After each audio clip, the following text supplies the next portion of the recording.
Hola, Hola. somos Vane y Ale, dos mujeres del Levante. En este podcast vamos a conversar sobre Oriente y Occidente, reviviendo temas de la antigüedad para darle vigencia a la actualidad, y vamos a profundizar sobre el conflicto árabe-israelí. Nuestra perspectiva es apasionada, pero la compartimos con responsabilidad y convicción desde la razón y el corazón. Disclaimer: Nuestras opiniones son propias y no representan la voz oficial de ninguna institución. Bueno, nuevamente acá estamos, Vane, en otro capítulo de Levantinas, específicamente en el primer capítulo oficial, luego de esta introducción. Y Neni, aquí estoy porque nunca me fui, que decidimos grabar para introducir este proyecto. Primero que todo te saludo, amiga, ¿cómo estás hoy día? Hola chilensis, qué rico verte. Muy motivada de estar acá contigo. Sí, bueno, es mutuo, estamos muy contentas. Muchas gracias a todos por el apoyo inicial que ha recibido este proyecto y por muchas de las cosas que vamos a hablar hoy día. Es que vemos muy necesaria la creación de un espacio como este.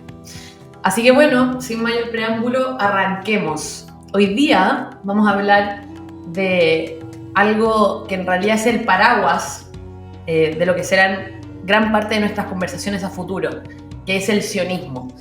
Ahora, ¿desde qué perspectiva vamos a hablar qué es el sionismo? Desde su definición, desde su origen, desde su historia, desde su contexto, desde sus distintas acepciones, de todo y nada al mismo tiempo. Porque el sionismo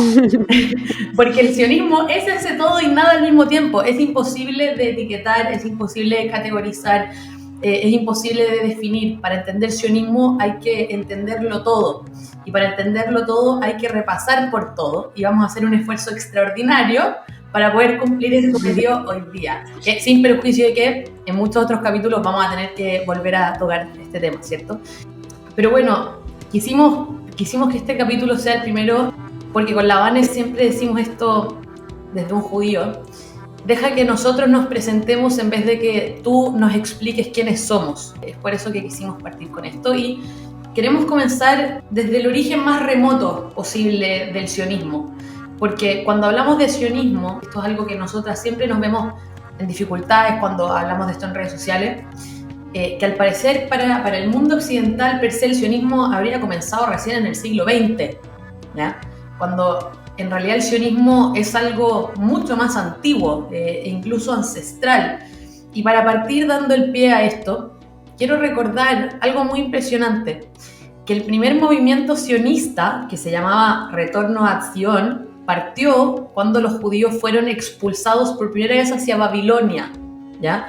Esa fue la pequeña diáspora que se le llama. Fue una expulsión cortita. Y el movimiento de retorno... Los babilonios destruyeron el primer templo. Exactamente, y fue una expulsión breve, ¿cierto? Pudieron retornar, pero pudieron retornar no como por suerte, sino que hubo un movimiento, ¿cierto?, político, militarizado para poder retornar, y ese movimiento se llamaba Retorno a Sion. Entonces, cuando nosotros hablamos del surgimiento de este sionismo moderno, ¿cierto?, del siglo XIX-XX, más aún en boga del siglo XXI, nosotros creemos que esto es un concepto súper moderno, ¿cierto? Los ismos, ideologías políticas, sionismo, liberalismo, fascismo, ismo.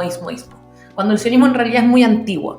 Para poder seguir, digamos, con esta línea, Vane, del origen antiguo del sionismo, tú siempre dices algo que me encanta, que siempre relacionas a la vida judía diaspórica y antigua con Sion, con estos pequeños elementos que nos ligan de manera definitiva a la tierra de Israel. Que bueno, Sion es uno de los nombres que recibe Jerusalén. Por ejemplo, tú siempre dices, bueno, es que rezamos en dirección a Jerusalén.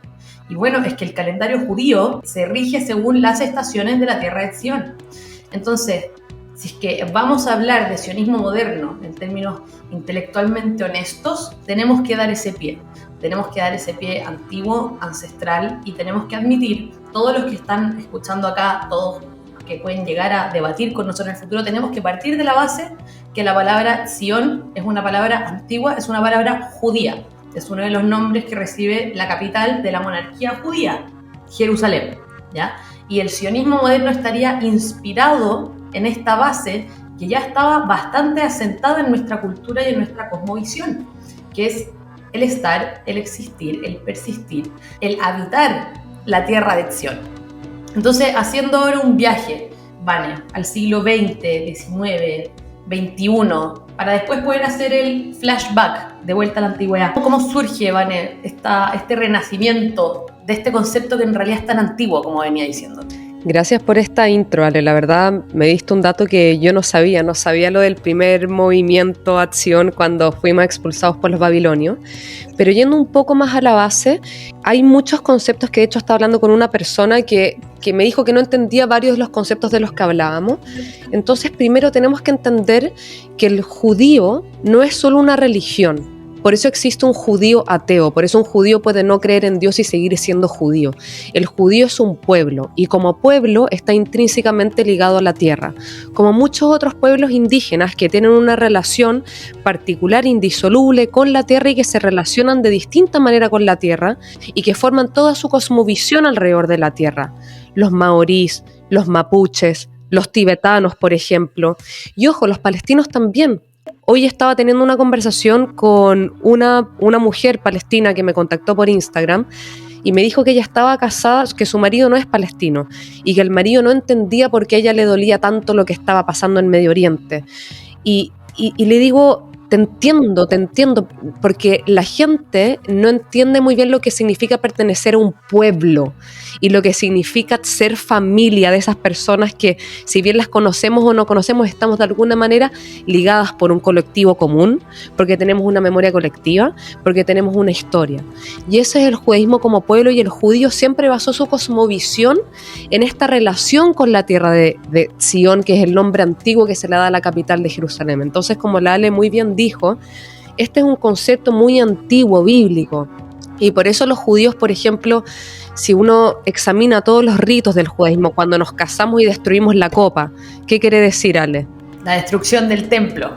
Cuando vamos a la sinagoga, no sé si los que escuchan han tenido el placer y la oportunidad de ir a una sinagoga, siempre te hacen pararte y girar para mirar a Jerusalén. Cada Pesaj, que es la Pascua judía, decimos el próximo año en Jerusalén, ¿no es cierto? Y así fuimos basando toda nuestra cosmovisión y toda nuestra tradición y todos nuestros ritos alrededor de la tierra. Y ese lema bíblico que habla la Ale de este concepto que siempre hubo de retornar, este concepto del próximo año en Jerusalén, sale un ismo que llega como este concepto ya más moderno del siglo XIX, donde salen muchos ismos, el liberalismo, el progresismo, la ilustración y muchos nacionalismos dentro de Europa, dentro de Medio Oriente, y surge este personaje cuya frase célebre es: si lo deseas, no será una leyenda. Y surge Teodoro Herzl. Teodoro Herzl es una persona que nace en Viena. Él no nace en una familia judía practicante, él es un judío secular o ateo, laico. Él no hablaba hebreo. De hecho, su sueño, él se cría con estos ideales de la Revolución Francesa, de al fin la libertad, la igualdad, la fraternidad, al fin el judío va a poder pertenecer a esta sociedad liberal. Y él siempre, como medio filósofo moderno, empezó a pensar, siempre le llamó esta cuestión del antisemitismo por muchas olas antisemitas que se estaban viviendo en Europa, y de hecho, dato freak, Ale, él piensa en una de sus teorías que una de la solución a la cuestión moderna, de la cuestión judía, es que los judíos se conviertan masivamente al catolicismo. Él verdaderamente piensa que el judío finalmente va a ser aceptado si es que se convierte al catolicismo, si es que deja su religión. Como autopreservación, un tipo de desesperación de tanto antisemitismo y trauma en la genética, es como ya, ¿cómo self-preservation? ¿Cómo sobrevivo una vez más a todo esto? Eso fue Exacto. Y dice, ¿sabéis qué? La solución puede ser que todos nos convertamos al catolicismo. Al final tenemos que abandonar nuestro judaísmo, tenemos que dejar nuestras kippot, tenemos que fusionarnos con esta sociedad liberal, francesa, etc. Y él era un periodista, y como periodista le tocó estar en Francia cubriendo un caso. Y hay un caso que verdaderamente lo deja atónito a Teodoro Herzl y a todos los judíos liberales de Francia, que pensaban ser parte de este movimiento liberal, progresista, de una Francia que abogaba por la igualdad, por la fraternidad. Y hay un capitán judío, que es el capitán Dreyfus. Este capitán, Alfred Dreyfus, él tampoco era un judío practicante, simplemente era judío. Y se le acusa en una plaza pública, se le acusa de traición por darles secretos al ejército enemigo, a los alemanes. Y a pesar de ser un juicio tremendamente trucho, tremendamente irregular, en donde se silencian los testigos, en donde no se permite presentar evidencia en contrario, se juzga en la plaza pública. Y Herzl verdaderamente queda atónito, o sea, que ve esta situación y no solamente por lo injusto del juicio, sino por la ola antisemita que surge y ve como estos vítores. Mira, hagámosle la cápita de que esto fue más impactante todavía porque Dreyfus era un héroe de guerra condecorado. O sea, Herzl dijo, esto le está pasando a un héroe militar francés en pleno auge de este nacionalismo francés romántico. Dijo, y si es que a él le pasa, si es que al judío que está más arriba le pasa, entonces ¿qué nos queda a los demás? Exactamente, entonces él ve y dice, a este judío que estaba, o sea, que era un capitán, o sea, que estaba dando su vida por el país al que supuestamente pertenecía, que era Francia, ese judío igual siempre fue el otro. Y Herzl se ve impactado no solamente por lo injusto del juicio, sino por cómo se levanta esta ola antisemita en Francia y cómo ve en la plaza pública al público gritando muerta a los judíos, muerta a los judíos, muerta a los judíos. Entonces verdaderamente él llega a la conclusión de que no hay suficiente judaísmo del que yo me pueda desprender para que finalmente me acepten. Y se da cuenta y dice que la solución no es convertirse al catolicismo en masa, porque esto ya ni siquiera es contra el judaísmo, contra religión. Ni él ni Dreyfus practicaban el judaísmo contra religión. Entonces se da cuenta que este odio al judío no es una cuestión religiosa, llegando a la conclusión de que no hay suficiente judaísmo del cual yo me pueda desprender para finalmente ser aceptado en la sociedad, porque independientemente de que yo no sea un judío religioso, independientemente de que yo no tenga mi kipá, de que yo no siga las reglas alimenticias del judaísmo, independientemente de que yo sea un capitán del ejército al país que me digo pertenecer y que supuestamente tenga estos honores porque estoy dando la vida por este país, no hay suficiente judaísmo del cual yo me pueda desprender para finalmente ser aceptado. No hay una sociedad lo suficientemente liberal y progresista para ser inmune a la opresión y al odio endémico contra el judío y contra el otro. Entonces por eso Herzl... Y además piensa que esto se acrecentó, piensa en el Holocausto, piensa en la Shoah, piensa en el criterio de deportación. Un abuelo judío. O sea, como tú dices, no hay suficiente judaísmo del que me pueda desprender, pero si es que lo hubiera, si es que ya tres generaciones después me casé con un cristiano, con una cristiana, crié a mis hijos en otra cosmovisión, en otra religión, me desprendí en todo lo habido y por haber del judaísmo, aún así me deportaron al gueto y al campo de concentración por tener un abuelo de sangre judía. Entonces... Ese fue como el gran mind-blowing que tuvo Herzl y que después se vio acrecentado, como vimos en la Segunda Guerra Mundial, que sencillamente no hay forma de que un judío pueda existir y participar y ser parte integral de una sociedad, como los judíos alemanes, que digamos eran los judíos más asimilados, nacionalistas, respetaban, lejos. No hay nada que yo pueda hacer para no ser quien soy para los demás. Y por alguna razón ese ser quien soy a los demás les molesta porque no me quieren acá, pero tampoco no me quieren allá, y me dicen que ¿cómo puede ser que no aporto a este país? ¿Cómo no estás en el ejército? Pero soy capitán condecorado y me juzgan en la plaza pública. Entonces, bueno, en ese contexto yo sé a dónde estás llegando, en ese contexto es que la van a decir lo que estoy segura que va a decir ahora. Dale. No sé exactamente qué es eso, pero vemos que incluso este pensamiento y esta idea de Herzl viene mucho antes que el Holocausto. O sea, vemos que estamos a principios del siglo XX, estamos a fines del siglo XIX, y Herzl dice exactamente eso, o sea, lo que dijo Lale, el judío envisionando lo que iba a pasar, porque esto es antes del Holocausto, y dice, en cada generación, en cada lugar, cada sociedad nos han intentado expulsar, suprimir, obligado a convertir por la fuerza, y verdaderamente el judío siempre va a ser el otro. Entonces por eso Herzl toma esta idea antigua de sionismo, que es lo que decía Lale, que viene de un concepto 2000 años atrás, cuando después de nuestra primera expulsión de Judea, al final somos judíos porque venimos de Judea, una vez más se ve esta conexión indisoluble con la tierra, y agarra este rugido antiguo de decir el próximo año en Jerusalén, que decimos cada Pesaj, este ideal que era como medio iluso, por así decirlo, y dice, ¿sabes qué? Hay que llevarlo a la práctica. Verdaderamente sí, verdaderamente sí el próximo año Jerusalén. Y él envisiona y dice, el judío como pueblo tiene que tener ese derecho a autodeterminarse.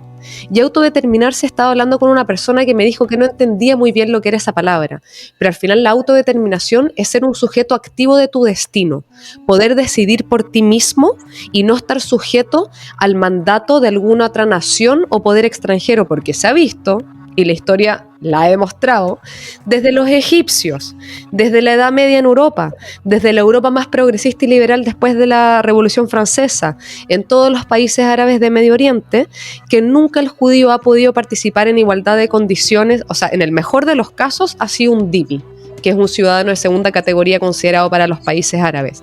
Pero por eso surge esta idea loca, y no tan loca, de que el judío se tiene que autodeterminar. Nada loca. Y ser un sujeto... Nada loca. Nada loca, porque de hecho, como lo conversamos en alguna otra ocasión, este sionismo y este nacionalismo y este deseo de autodeterminarse no tiene nada de especial.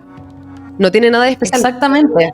Qué bueno que tocaste ese punto, Anne, porque ahí queríamos llegar en algún momento al punto de la legitimidad, de por qué por alguna razón la fundación del Estado de Israel fue algo que, ojo, en ese momento no. Ahora, al parecer, es tan destacado y tan especial, y que el sionismo, al parecer, es una cuestión completamente aparte. Porque, a ver, Herzl, como tú dijiste, fue lo suficientemente visionario para entender que este problema, al que le llamaba la cuestión judía, ¿cierto?, iba a reventar.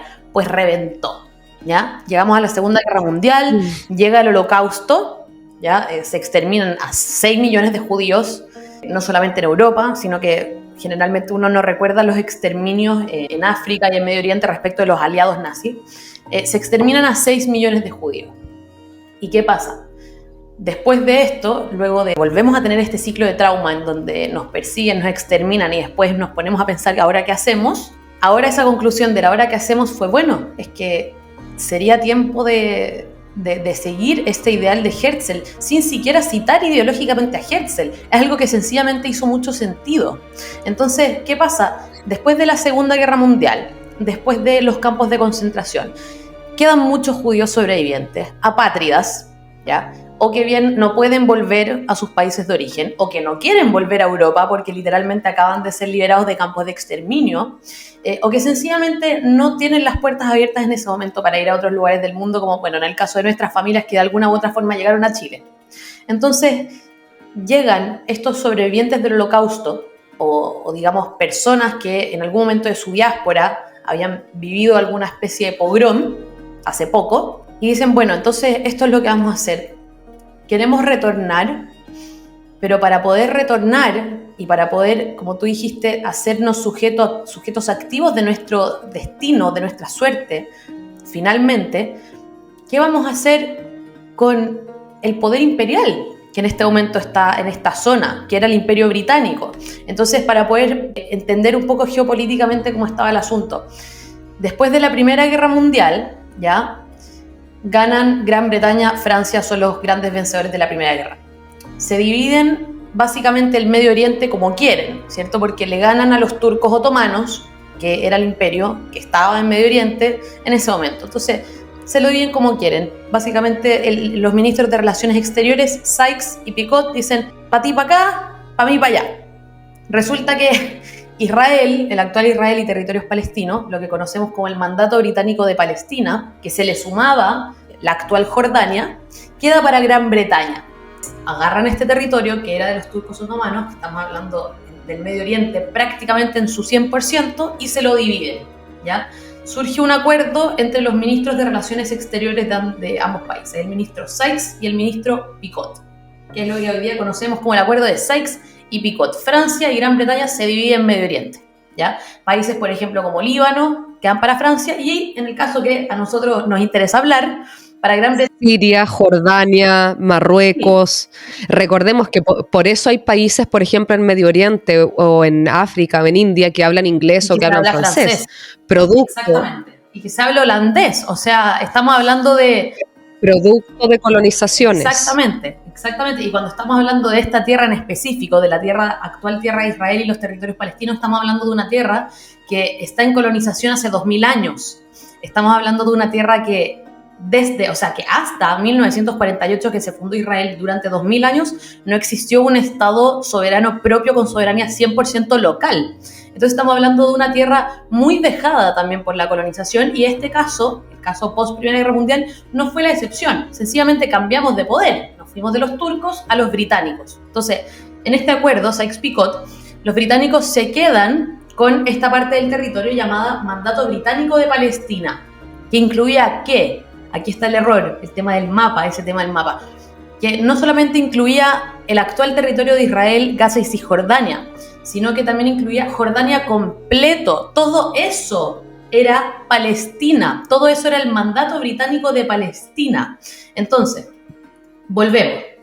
De hecho, Jordania también se crea como una división de este mandato, porque hay una partición, el 22, si no me equivoco, que es como que se parte Transjordania.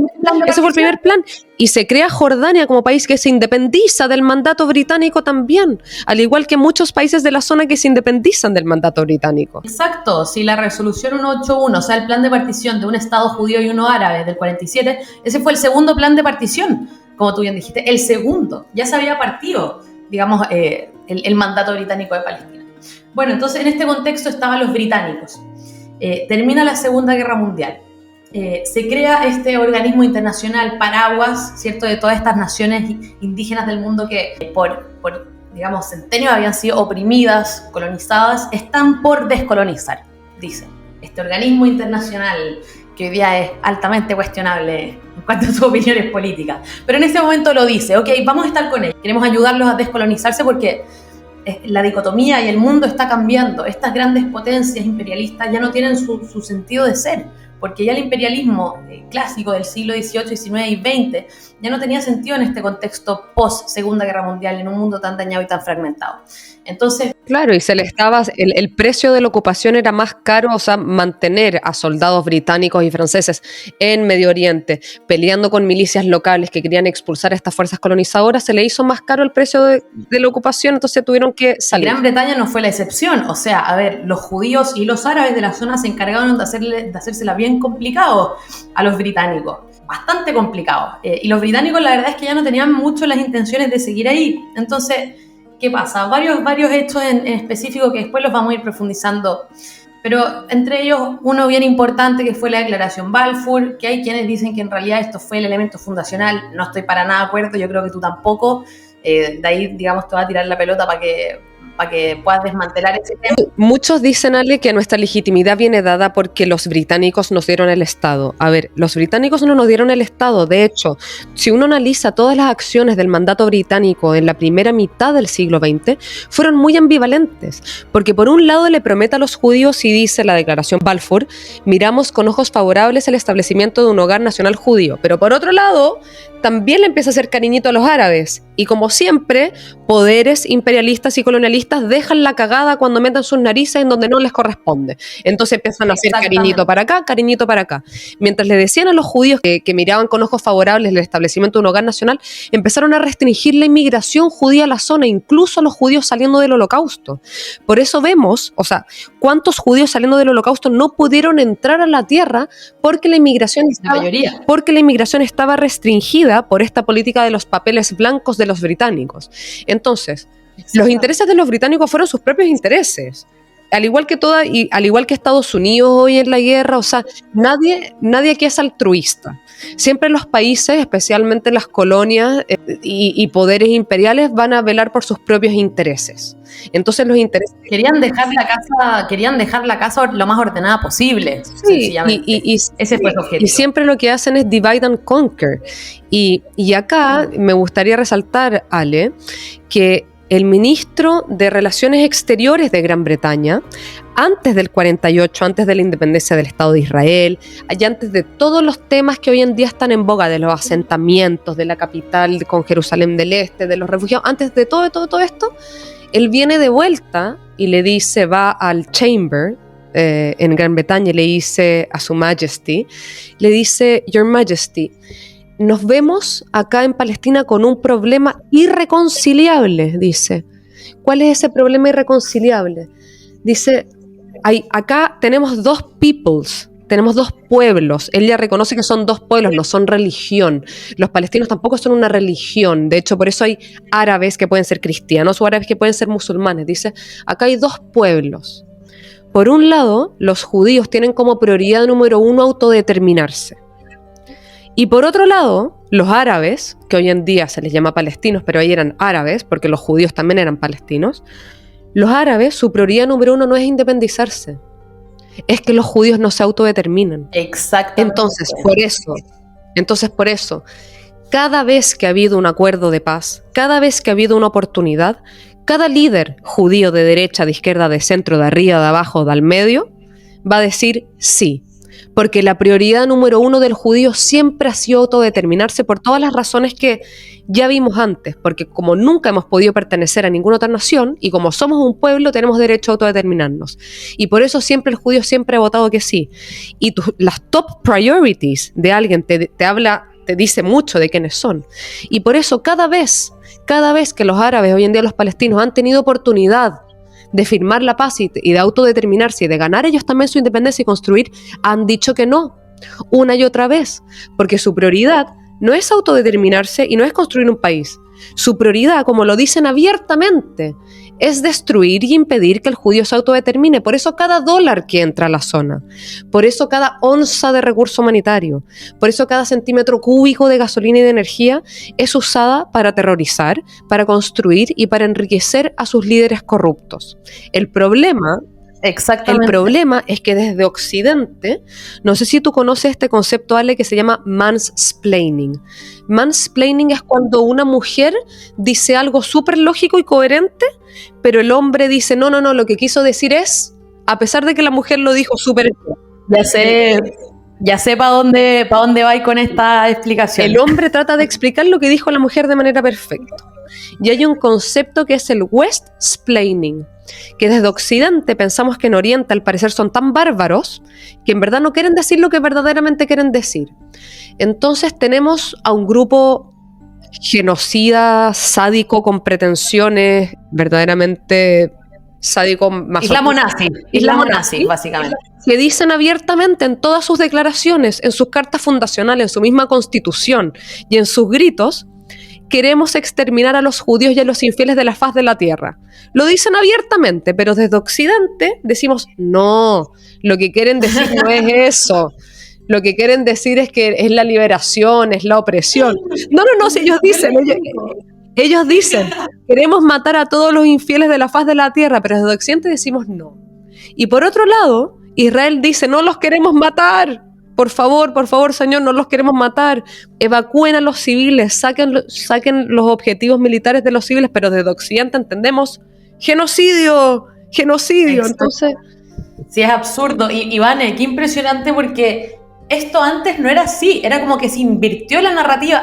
Algo cambió en los años 60, que más adelante vamos a hablar bien de eso, pero algo cambió en la narrativa. Y volviendo a lo que en qué momento se invirtió de forma tan brutal, porque ok, Israel, su legitimidad no viene entregada por Naciones Unidas, no viene entregada por la Declaración Balfour, viene entregado de algo más intrínseco todavía. Y ese algo tan intrínseco es precisamente lo que causa tanto roce en la narrativa actual y que termina en este tipo de consignas de western planning y de gaslighting, ¿cierto?, a la historia y memoria colectiva del mundo judío. ¿Y qué sería? ¿Por qué Israel es legítimo? Por una razón muy sencilla, de por qué Jordania, Líbano, Siria, Pakistán fueron legítimos también.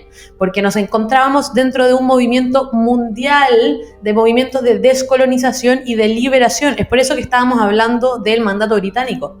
Entonces los judíos dijeron, bueno, nosotros queremos hacer lo mismo que Pakistán, que Irak, que Sudán, que Egipto. Queremos hacer lo mismo. Y la gente estuvo de acuerdo. Dijeron, ok, sí, ¿saben qué?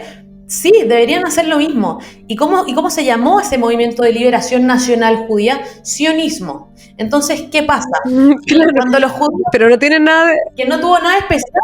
No es especial. De hecho, si me dejáis citar, Jordania se independiza en 1946, Líbano en 1943, Siria en 1946, Pakistán en el 47, Irak el 58, Egipto el 53 y Israel el 48. O sea, ¿por qué se cuestiona la legitimidad de uno uno de ellos y todos estos países también se independizan de mandatos británicos y franceses. Obvio. Era uno más. Entonces, ¿por qué no nos estamos cuestionando, por ejemplo, la independencia de Irán a costa de la autodeterminación ancestral del pueblo persa? ¿Por qué no nos estamos cuestionando eso? ¿Por qué se cuestiona sí la legitimidad del Estado de Israel como hogar nacional judío? En donde, ojo, quiero hacer una capita muy importante, de todos estos países que tú nombraste, si es que uno se pone a revisar sus declaraciones de independencia, que lo hice, me di la lata de hacerlo, en ninguna de esas declaraciones hay un mínimo atisbo, ¿ya?, de una cosmovisión pluricultural, plurinacional, plurireligiosa. En cambio, si es que vemos a la declaración de independencia del Estado de Israel, o sea, a ver, por decirte un extracto, en donde se ve, digamos, todo. Eretz Israel, la tierra de Israel, ha sido la cuna del pueblo judío, correcto. Aquí se ha forjado su personalidad espiritual, religiosa y nacional, correcto, todo lo que hablamos antes. Aquí ha vivido como pueblo libre y soberano. Aquí ha creado una cultura con valores nacionales y universales. Esa siempre fue, digamos, el foco basal de la independencia del Estado judío. Entonces, es muy difícil de entender, a menos que uno empiece, acá hay un argumento más judeofóbico. Es muy difícil de entender cómo se puede estar en contra de esto si no se estaba en contra de todo el contexto. Exactamente, de hecho el sionismo, y si uno empieza a leer todos los pensadores, incluso la Declaración de Independencia, nunca se envisionó como un Estado exclusivamente judío.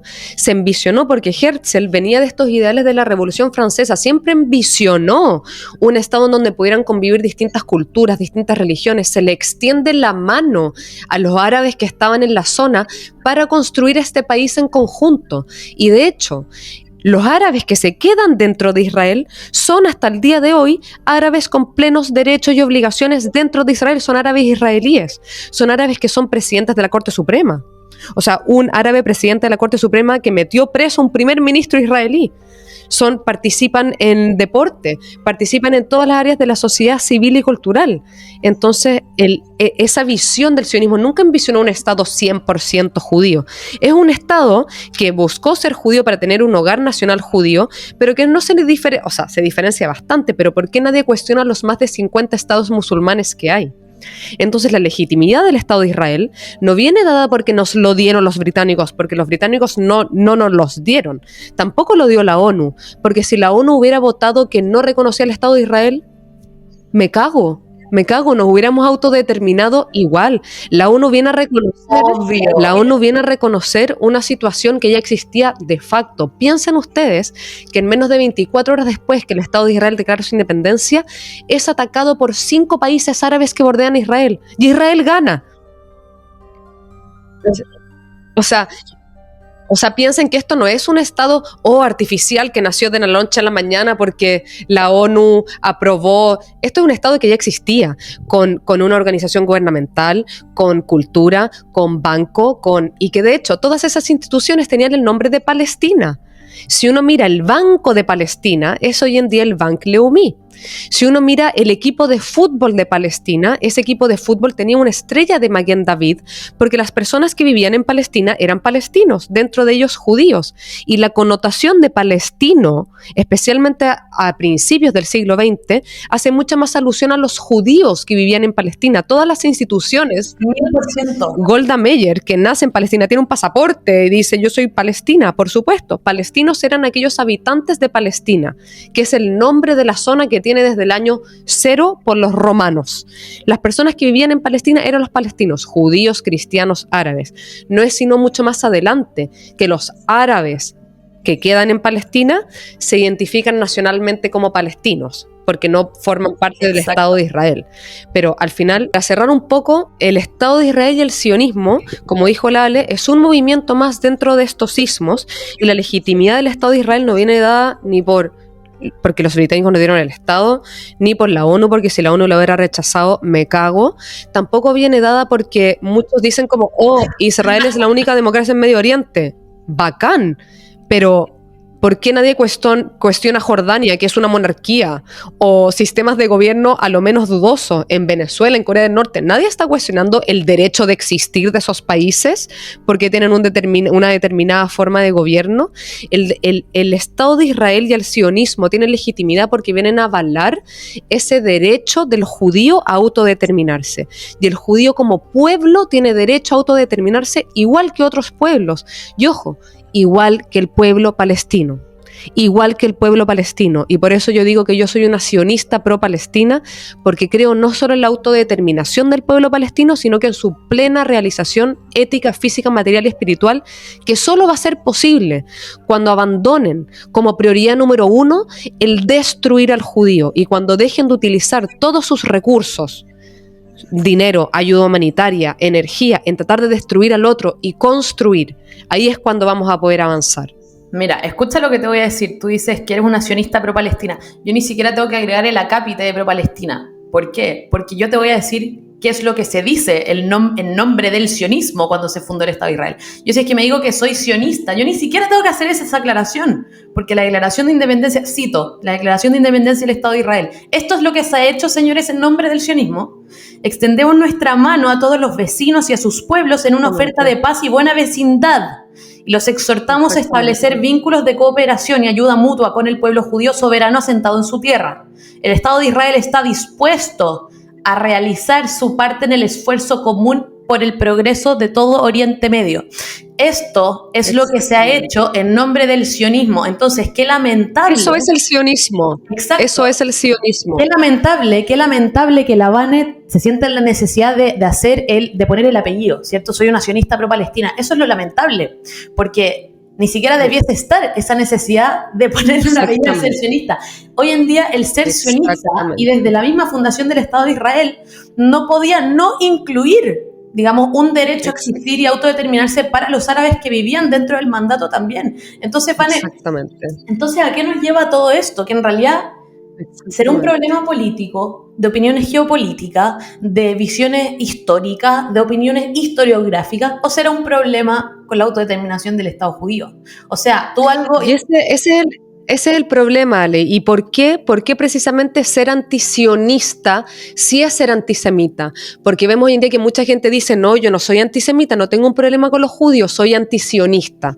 Entonces, ¿por qué, Ale, ser antisionista finalmente sí es ser antisemita? O sea, a ver, esta es una cuestión que cuando uno la entiende sale muy fácil. Con todo lo que dijimos, sabemos que el sionismo es el movimiento de liberación nacional judía de descolonización, ¿cierto? Este idealismo indigenista de retorno, ¿ya? Por lo tanto, si es que tú eres anti eso, es como querer hacer que el software funcione sin el hardware. O sea, es hacer que la máquina funcione sin ponerle on, básicamente. Entonces, si es que tú estás en contra del elemento más intrínseco de un pueblo étnico nacional, como es la práctica de su propia existencia, no puedes estar sino en contra de la existencia, de la persistencia y de la existencia del pueblo mismo. No puedes estar sino... Tú alguna vez usaste una metáfora mucho más sencilla de las que usé yo. Es como decir, yo no estoy en contra del pez, cito a Vanessa Ites, yo no estoy en contra del pez, pero estoy en contra del agua para el pez. Claro. Eso es ser antisionista en definitiva. O sea, a ver, pongámoslo más fácil, ¿ya? Tú tienes un problema con el Estado de Israel. ¿Cuál es la bandera del Estado de Israel? ¿Qué hay en la bandera del Estado de Israel? El escudo de la monarquía judía de David. ¿Ok, señores? Entonces, si es que tú estás en contra de la existencia del Estado judío, es que piensen qué sencillo que es esto. Si es que tú estás en contra de la existencia del Estado judío, ¿cómo no vas a tener un problema basal con la existencia del pueblo judío existiendo en su tierra?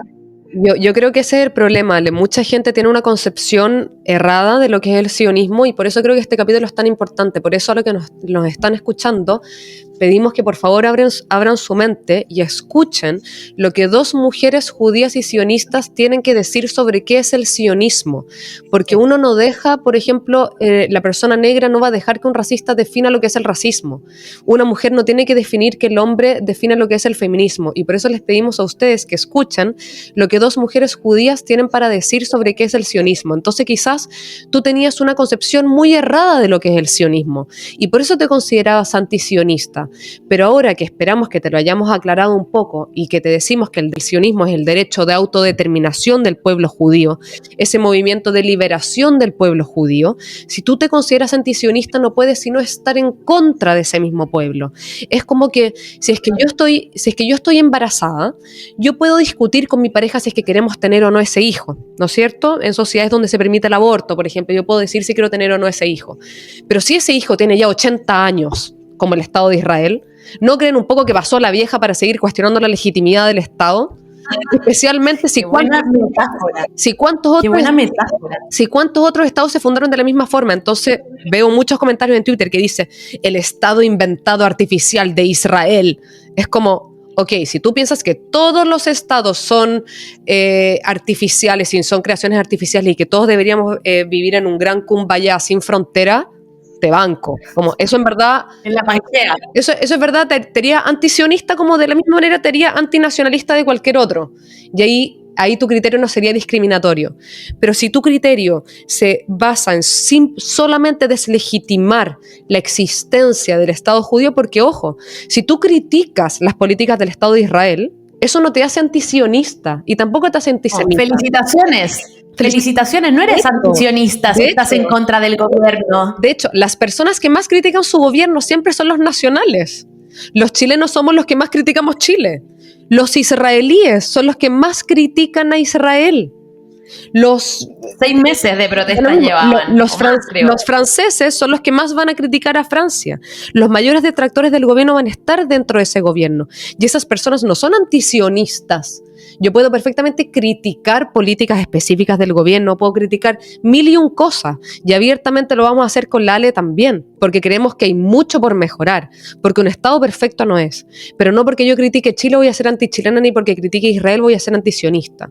Entonces empecemos a dilucidar estos conceptos y entendamos que cuando yo tengo esta deliberada como obsesión de deslegitimar la existencia de la autodeterminación de un pueblo en su hogar ancestral, puede ser un poco raro, ¿no es cierto? Puede ser un poco raro. Sí, no, y así como para cerrar eso, después de lo que dijiste, señorita, si usted está en contra del modus operandi, pero no de la fundación, felicitaciones, pues usted no es antisionista, ¿ya?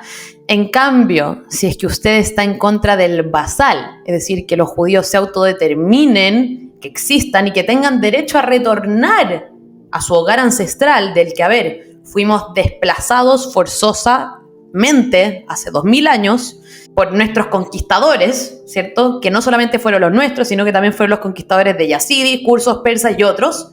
Si es que usted está en contra de eso, ahí, señor, usted es antisionista. Y si es que usted es antisionista, piénselo así, si usted es antisionista en este contexto no puede ser sí, no.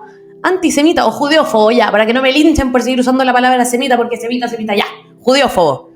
En ese único y específico caso, usted podría entenderse a sí mismo como antisionista. Y espero que cuando la Vane haya explicado esto del western planning y todo eso, se les abra, como ella dijo, un poco la mente a escuchar lo que nosotros tenemos para decir respecto de nosotros mismos. Y creo que este ciclo, en realidad, este ciclo del pueblo judío y de su relación con la tierra, incluso luego de 2000 años de diáspora, que con la Vane seguimos en la diáspora, por lo demás, voluntario o no voluntariamente, da lo mismo, pero seguimos. Nuestra relación de diáspora se resume en nuestras palabras y les pedimos por favor que nos escuchen, porque no es fácil desde Occidente tratar de entender dicotomías, civilizaciones tan distintas como son las civilizaciones orientales, asimismo como a Oriente le cuesta mucho entender cómo funcionan las civilizaciones occidentales también.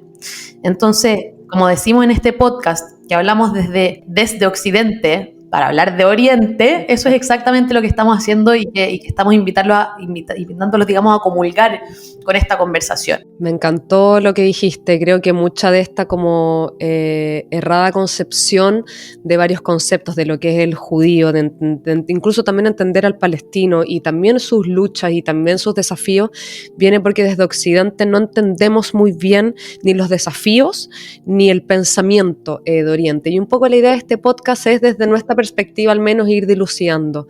Y creo que uno de los grandes problemas que tenemos, especialmente voy a hablar en la diáspora como judía y palestina, por lo menos en Chile, es que nos creamos una narrativa en donde en mi narrativa me siento intimidado por la historia del otro y creé una fantasía en donde ese otro es mi enemigo.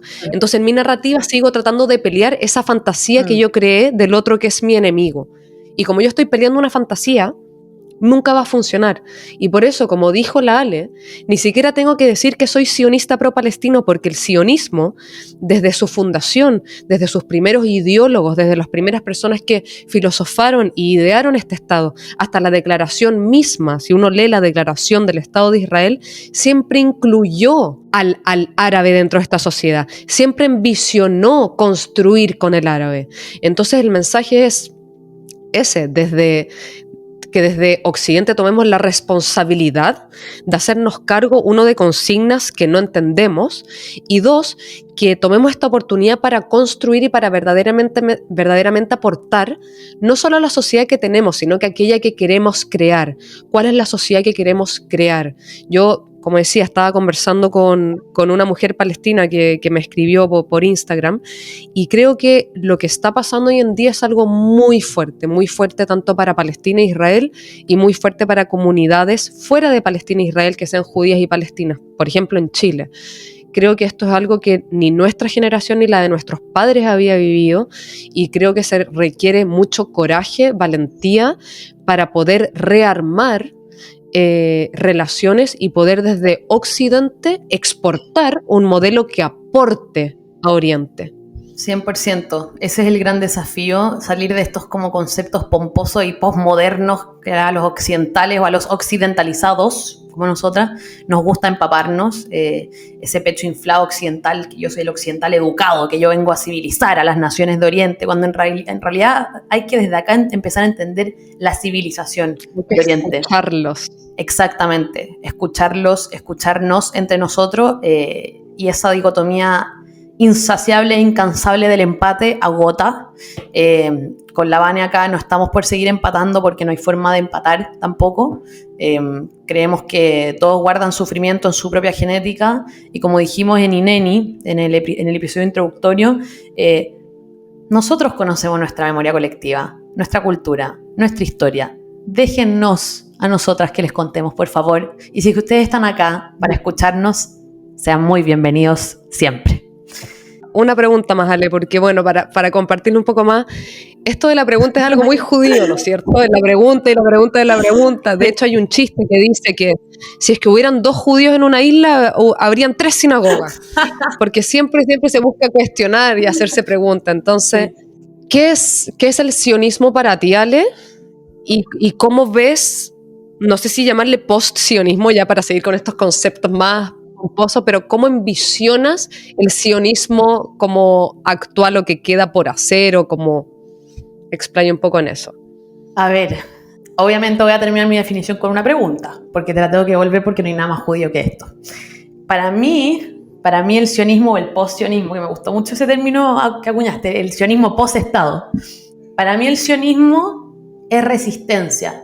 ¿Pero qué es resistencia hoy en día? Porque el Estado ya se fundó, el Estado ya lo tenemos, ya usamos las armas para defendernos, pero entonces, ¿qué es resistencia?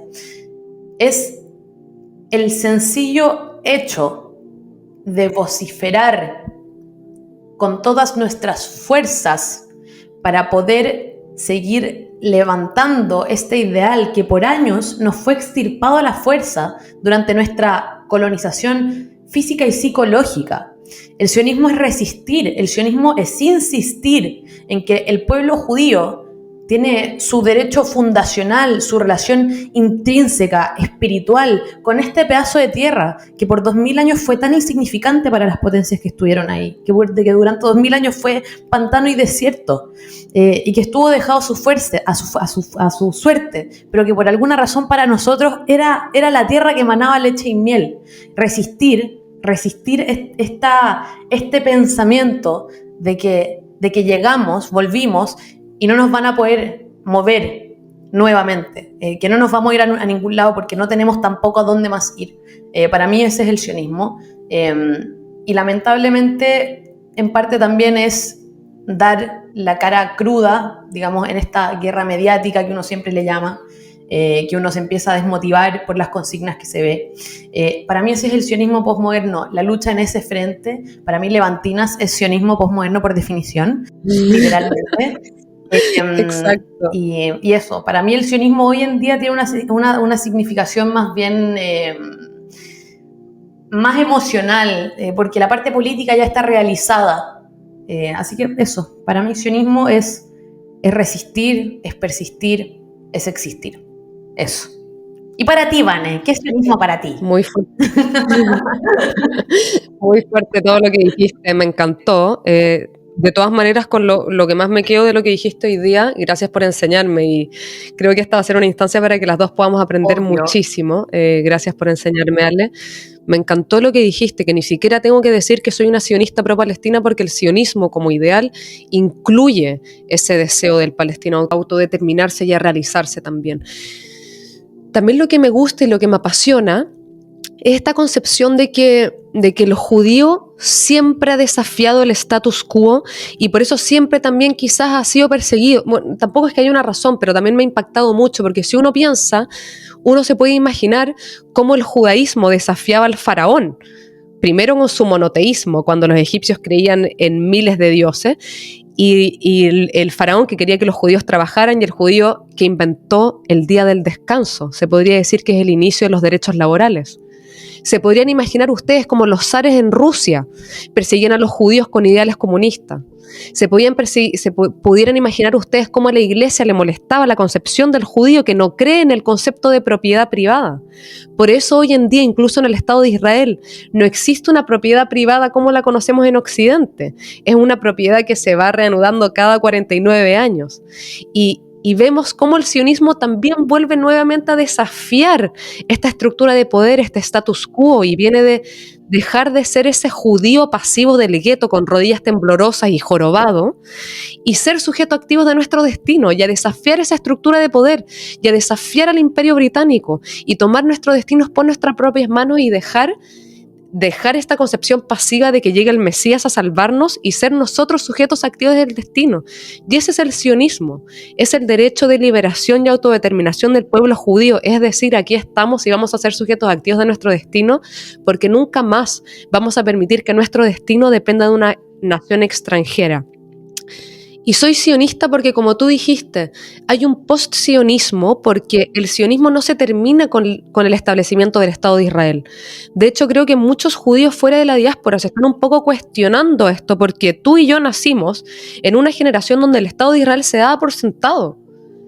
Y hoy en día, después de lo que pasa el 7 de octubre, vemos que la existencia del Estado de Israel sigue corriendo peligro. Y soy sionista porque creo que todavía queda trabajo por hacer, y el sionismo como movimiento no es estático y se sigue desarrollando, y lo seguimos definiendo tú y yo y todos nosotros, y ese sueño sionista para mí todavía no va a ser plenamente realizado hasta que podamos vivir en paz, porque ninguna madre judía, ninguna Yiddish Shemame, que es el arquetipo de la madre judía súper aprensiva, ninguna Yiddish Shemame va a estar tranquilo teniendo que vivir en una sociedad militarizada. Y ninguna madre palestina va a estar tranquila también mientras no pueda tener realización, paz y seguridad. Entonces mi sionismo va a estar completamente realizado cuando Israel tenga seguridad, cuando Israel tenga paz y cuando Israel tenga autodeterminación, y cuando al mismo tiempo el pueblo palestino tenga paz, autodeterminación y seguridad. Qué palabras, no tengo nada más que agregar. Nada más que agregar, amiga, lo dijiste todo. Solamente decir aquí con fuerza, y lo voy a decir. Eso mierda, que lo quiero decir después de cada capítulo, y neni, aquí estoy porque nunca me fui. Ineni. Muchas chilensis. gracias a todos los que nos están escuchando. Gracias por disfrutar la cultura, la historia, la conversa, la chacota. Ineni. Nos vemos. Gracias por escucharnos. Si te gustó este capítulo, no olvides seguir y compartir nuestro podcast. Tu apoyo es el motor de nuestro Nos contenido. vemos.